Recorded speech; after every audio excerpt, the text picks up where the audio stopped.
Terlihat sebuah ruko kosong di pinggir jalan yang cukup ramai. Yanti dan Yanto berdiri di depan ruko sambil berbicara dengan seorang pemilik ruko, yaitu Pak Dharma.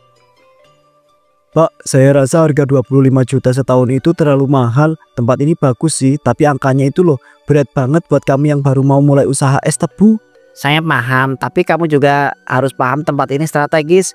Lihat sendiri, lalu lintas padat, banyak perjalanan kaki, cocok banget buat jualan. Harga segitu udah pas, malah saya kasih murah dibanding yang lain. Tapi kami belum punya banyak modal, Pak. Saya yakin Bapak juga pernah mulai dari bawah kan. Kami cuma minta sedikit keringanan aja. 20 juta gimana? Itu pun kami langsung bayar penuh setahun ini juga. Iya Pak, kami sungguh ingin tempat ini. Tapi uang kami memang terbatas. Daripada kami maksa dan akhirnya keteteran, mungkin lebih baik kami cari tempat lain yang lebih sesuai. Kamu itu jangan kebanyakan mikir. Kesempatan kayak gini gak datang 2 kali. Saya tahu tempat ini bakal laku banget buat jualan es tebu. Saya itu udah capek debat, harga udah jelas dan saya juga nggak bisa asal turunin. Tapi ya sudahlah, daripada kelamaan kosong, saya terima tawaran kamu 20 juta. Tapi ingat ya, telat sehari aja bayar, sewa tahun depan langsung saya usir nih. Terima kasih banyak ya Pak. Kami sangat menghargai kepercayaan Bapak. Kami janji akan jaga tempat ini baik-baik. Satu lagi, karena harga sewanya murah, listrik sama air kamu tanggung sendiri ya. Jangan nanti kamu komplain, udah ini kuncinya. Yanto menerima kunci dari Pak Dharma. Dengan senyum puas, Bapak Dharma berbalik dan pergi dengan wajah masam tanpa menoleh. Tuh kan, apa saya bilang, kalau kamu itu mau sabar sedikit aja dan berani nawar, hasilnya pasti ada sekarang. Kita tinggal mulai usaha aja. Aku cuma berharap semua ini berjalan lancar Pak. Aku nggak mau kita kesulitan nanti gara-gara nekat ambil tempat yang agak di luar kemampuan kita.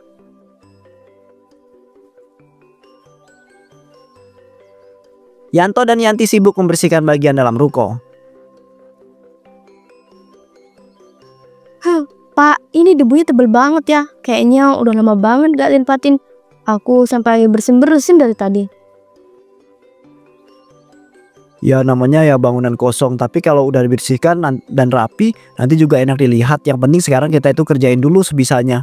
Aku tadi sempat mikir, sebenarnya kita mau buka usaha apa ya Pak di tempat ini? Soalnya tempatnya cukup luas. Bisa untung banyak jenis jualan. Aku juga tadi sempat bingung, tapi pas lihat banyak orang jalan kaki dan kepanasan di luar sana, aku kepikiran satu hal, gimana kalau kita itu jualan es tebu? Es tebu? Wah, itu ide yang bagus Pak. Tapi kita punya alatnya nggak? Dan dari mana kita dapat tebunya? Tenang, aku punya teman lama yang sekarang jadi petani tebu. Dia pasti bisa bantu. Aku bakal ke tempat dia sekarang. Kamu lanjutin beres-beres di sini dulu ya. Hah? Aku sendiri Pak? Ini kan masih banyak banget yang harus diberesin. Gak bisa nanti aja kamu ke sana. Gak bisa, aku harus cepat ambil keputusan. Takutnya kalau kelamaan tebunya keburu habis dipasok di tempat lain. Lagi pula kamu kan orangnya telaten. Pasti bisa beresin ruko ini sendiri ya. Iya deh kalau memang penting. Tapi jangan lama-lama ya Pak. Aku juga butuh bantuan buat angkat-angkat barang di belakang. Santai aja, aku bakal cepet kok. Doain aja semoga temanku itu masih bisa bantu. Kamu jaga diri baik-baik di sini ya Bu. Yanto langsung keluar dari ruko dengan langkah yang cepat. Sore, ladang tebu luas di pinggir desa. Yanto berjalan melewati batang-batang tebu menuju seorang perempuan yang tengah berdiri memperhatikan pekerja. Perempuan itu adalah Desi. Des, halo. Lama gak ketemu. Ternyata kamu sekarang beneran jadi petani tebu ya. Aku senang lihat kamu itu sukses begini. Iya. Aku emang harus jadi kuat. Hidup gak nungguin siapa-siapa. Apalagi nunggu orang yang tiba-tiba ninggalin tanpa kejelasan. Terus nikah sama perempuan lain cuma karena nama mereka cocok. Aku tahu aku banyak salah Des. Tapi aku itu kesini bukan mau bahas masa lalu. Aku butuh bantuan kamu nih. Aku mau beli beberapa ikat tebu buat usaha es tebu aku di tempat baruku. Berani juga kamu datang ke sini dan minta tolong. Dulu kamu tinggalin aku gitu aja setelah semua kejuangan yang kita lakuin. Terang datang dan aku bantu soalnya gak pernah terjadi apa-apa. Aku ngerti kamu masih marah, tapi ini soal usaha Des. Aku itu bener-bener butuh tebu. Aku gak bisa balik dengan tangan kosong Des. Baik, aku kasih tebunya. Tapi harganya beda dari biasanya. 150.000 per ikat. Mau atau enggak, terserah kamu. Apa? Itu 3 kali lipat dari harga normal. Des, kamu serius naruh harga segitu cuma karena masalah pribadi? Aku serius Yan, ini bukan cuma masalah harga. Ini tentang harga diri aku yang dulu kamu injak-injak. Kalau kamu pikir kamu bisa dapat semuanya semudah itu, kamu salah besar. Baiklah, aku terima. Aku bayar harga itu. Aku nggak punya pilihan lain. Tapi setelah ini kita anggar semua lunas ya, Des. Nggak akan pernah lunas, Yan. Tapi silakan ambil tebunya di ujung sana. Suruh anak buahku bantuin angkut.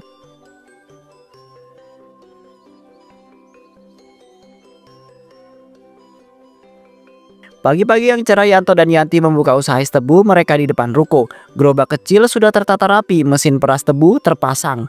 Namun dari pagi hingga siang tak satu pun para pembeli datang. Dari tadi pagi kita buka, tapi nggak ada satupun orang yang mampir. Ini apa-apaan, Bu? Masa dagangan kita sepi total begini? Pak, ini baru hari pertama. Orang-orang belum tahu kita jualan di sini. Butuh waktu buat dikenal dan percaya sama dagangan kita.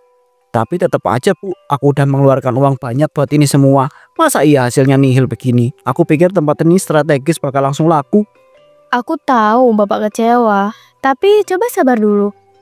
Semua butuh proses. Kita nggak bisa ngasih hasil langsung besar di hari yang pertama. Iya ya, aku cuma kesel aja. Udah kerja keras dari kemarin, tapi ya nggak ada hasil.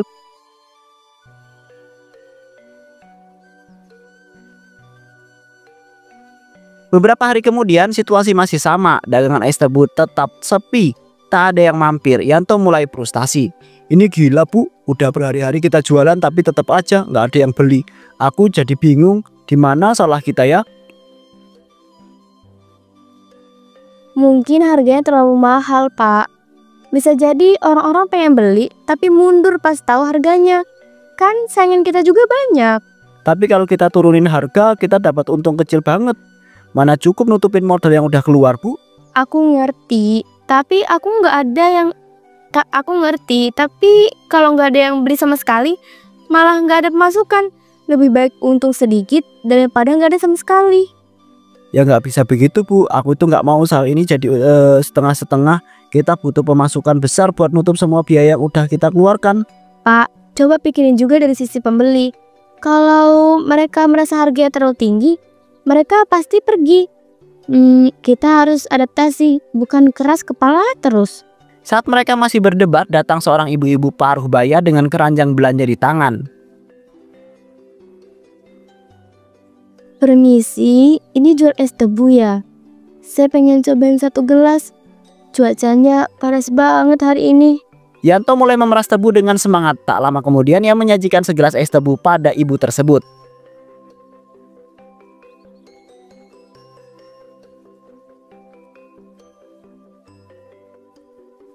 Ini dia, Bu, es tebu segar baru diperas. Dijamin manis alami tanpa tambahan gula buatan. Silahkan dicoba dulu.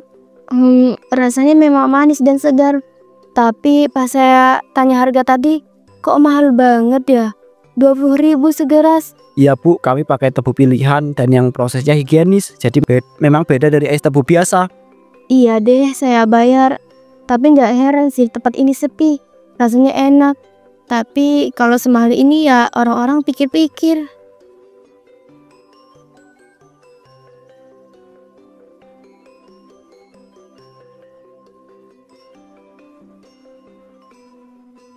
Malam hari Yanto duduk sendirian di depan ruko miliknya yang sudah tertutup. Wajahnya lesu. Tiba-tiba datanglah Pak RT bersama dua orang bapak-bapak lainnya yang menghampiri.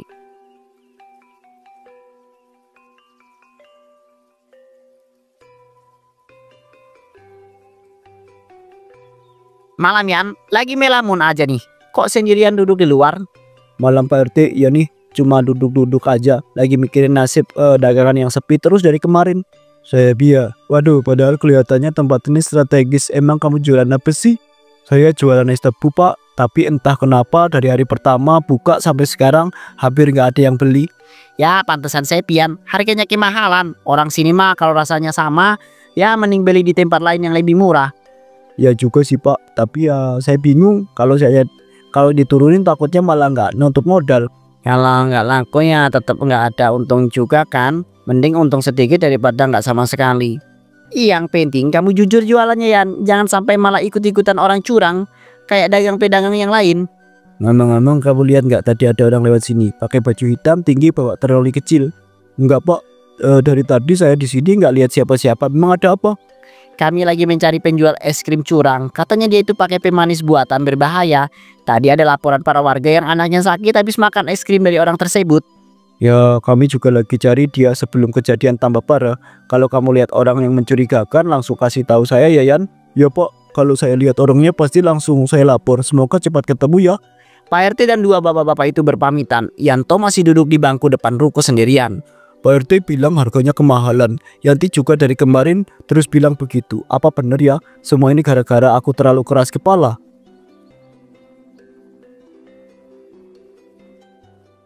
Mungkin aku itu harus mulai dengerin mereka. Kalau terus begini bukan cuma rugi tapi juga bisa rusak semuanya. Besok aku turunin harganya deh.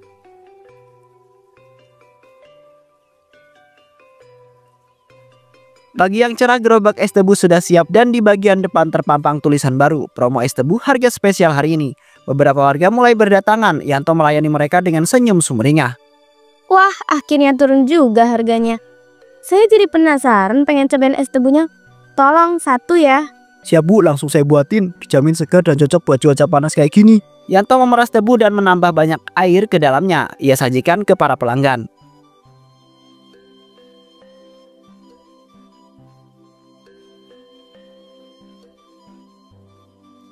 Loh, ini kok hambar ya Pak? Rasanya kayak cuman air doang. Manisnya hampir nggak ada. Iya betul, ini bukan es tebu, ini es air rasa angin. Saya kira harganya murah karena promosi, ternyata karena kualitasnya dikurangi. Saya cuma tambahin air sedikit biar porsinya lebih banyak. Tebu yang dipakai tetap asli, nggak saya ganti apapun. Tapi tetap aja Pak, rasanya beda. Ini nggak layak dijual. Kita bayar murah bukan berarti kita mau dibohongin begini. Wah, saya urung deh kalau rasanya kayak gitu. Mending beli es batu sekalian. Para ibu-ibu yang sudah membeli mulai kesal dan pergi. Beberapa calon pembeli yang baru datang jadi ragu dan akhirnya membatalkan niatnya untuk membeli. Aku sudah nurunin harga tapi tetap aja salah. Aku pikir nambah air dikit nggak bakal ketahuan. Tapi semuanya salah di mata mereka. Yanto berjalan sendirian menyusuri trotoar kota. Wajahnya murung, ia terus memikirkan usaha yang sepi dan respon buruk para pelanggan. Aku sudah nurunin harga tapi tetap aja orang-orang itu protes. Kalau terus begini ya bisa-bisa aku itu bangkrut beneran. Apa yang salah, apa yang kurang ya? Tiba-tiba teringat obrolan malam sebelumnya dengan Pak RT. Waktu itu Pak RT nyari penjual es krim curang. Katanya pakai pemanis buatan. Tapi orang-orang tetap beli karena manis rasanya. Apa aku juga harus coba ya cara itu? Grosir sederhana di pinggir jalan. Seorang ibu pemilik grosir berdiri di balik meja kasir. Selamat siang Bu, saya mau beli pemanis buatan yang bisa buat campuran minuman ada? Ada Mas, di rak sana tuh, barisan paling kiri. Bungkusannya kecil-kecil. Biasanya yang beli buat es sirup atau teh manis.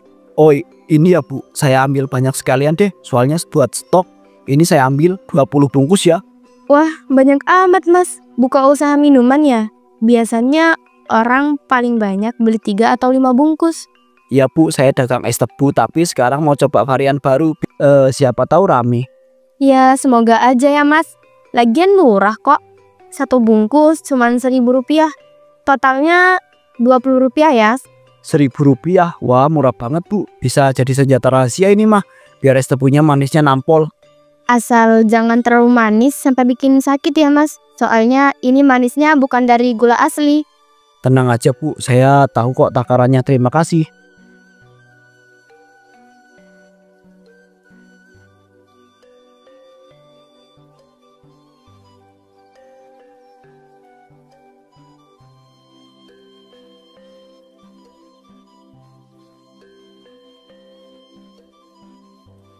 Pagi yang cerah, Yanto sudah bersiap di depan ruko dengan gerobak es tebunya. Seorang ibu-ibu parubaya menghampiri gerobak menatap tulisan promo yang terpasang. Ini jualan es tebu ya Mas? Tulisannya harganya murah. Tapi saya mau tanya dulu, rasanya manis beneran atau enggak?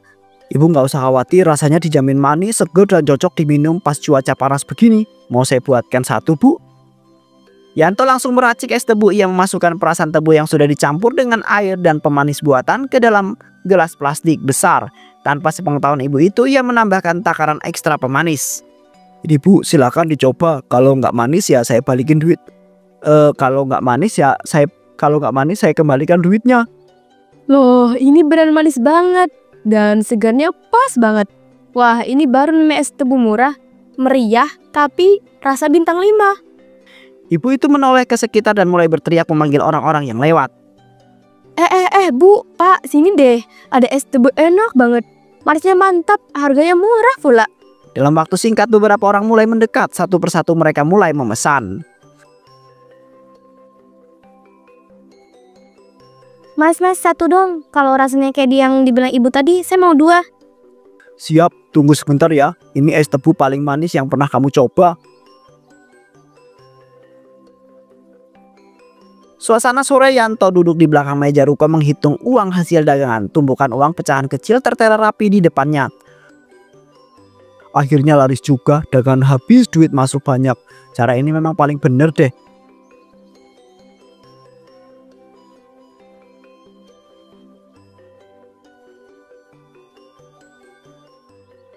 Pak, ini kopinya. Tadi aku lihat dari dalam, dagangannya ramai banget. Aku ikut senang lihat Bapak bisa jalan lancar. Ya Bu, hari ini luar biasa. Semua gara-gara resep rahasia yang aku pakai. Resep rahasia? Maksud Bapak apa? Aku nggak pernah lihat Bapak bikin resep apa-apa. Aku tambahin pemanis buatan. Jadi walau air tebunya dikit, rasanya tetap manis. Orang-orang suka banget. Pemanis buatan? Pak, itu nggak boleh. Itu bisa bahaya buat kesehatan orang. Kita nggak bisa pakai itu. Jangan ikut campur Bu, ini cara paling cepat biar dagangan kita itu laku. Kalau kamu itu berani bilang ke siapapun soal ini, aku itu nggak segan-segan ceraikan kamu. Tapi Pak, aku cuma pengen kita jujur. Aku nggak mau hidup dari cara curang begini. Cukup, kamu keluar dari sini diam-diam dan jangan ribut. Urusan jualan biar aku yang atur ya.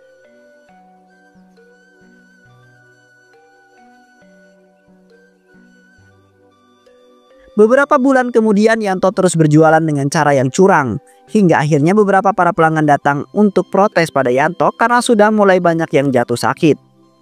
Yanto, keluar! Kami mau minta penjelasan, ini bukan masalah kecil lagi. Banyak orang di kampung ini yang sakit perut. Banyak orang yang di kampung ini sakit perut setelah minum es batu dari Bapak. Yanto keluar dengan wajah kesal, membuka pintu ruko dengan cepat. Apa-apaan ini? Malam-malam ribut dengan ruko saya. Malam-malam ribut di depan ruko saya. Mau apa kalian, hah? Kami mau Bapak jujur ya. Bapak pakai bahan apa di es tebu ini? Ini bukan soal jualan doang. Ini soal kesehatan. Saya nggak pakai apa-apa selain tebu dan air. Kalau ada yang sakit ya jangan langsung nuduh saya dong. Mana buktinya? Jangan main bersih sendiri Pak. Kami tahu rasanya manis itu. Manisnya aneh. Bukan dari tebu asli. Tapi kami memang nggak punya bukti. Jadi kami cuma bisa minta pertanggung jawaban Bapak secara jujur. Kalau nggak ada bukti ya silakan pergi. Jangan ganggu seorang tengah malam begini. Semua cuma iri saja. Lihat dagangan saya laris. Kalau Bapak memang jujur, kami nggak akan datang seperti ini. Semoga hati nurani Bapak itu bicara ya nanti.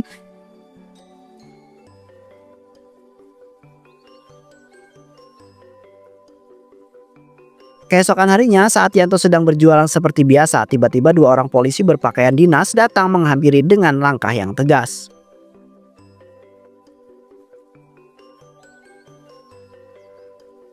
Loh, maaf Pak, ada yang bisa saya bantu?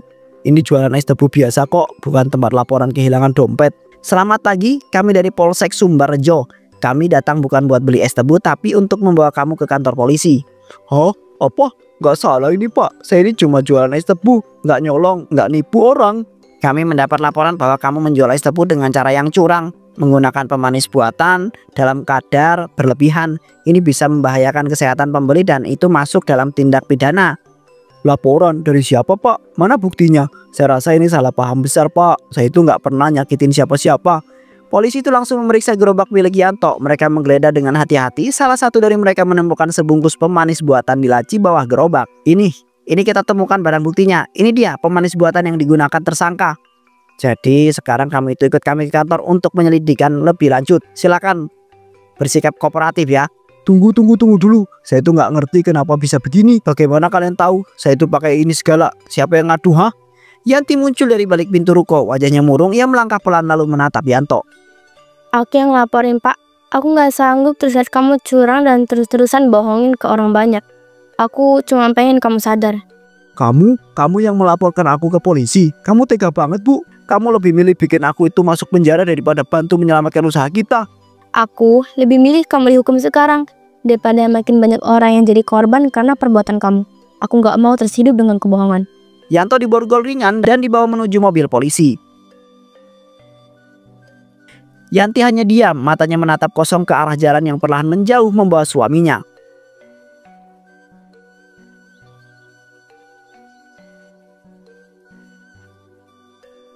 Beberapa hari kemudian, pagi yang cerah, Yanti berdiri sendiri di depan ruko merapikan gerobak es tebu. Bu, ini es tebunya asli ya? Tanpa tambahan aneh-aneh? Iya bu, ini murni perasan tebu. Nggak ada pemanis buatan. Nggak ada tambahan lain. Wah, seger bener rasanya. Saya dukung deh bu. Sekarang langkah yang jualan jujur begini. Saya dengar-dengar dari tetangga, ibu tetap jualan meskipun sendirian. Saya salut. Buatkan 3 ya bu. Terima kasih banyak ya bu. Saya akan terus berusaha jujur apapun resikonya. Sedikit demi sedikit pembeli mulai berdatangan, suasana depan ruko menjadi hidup. Yanti melayani satu persatu dengan sabar.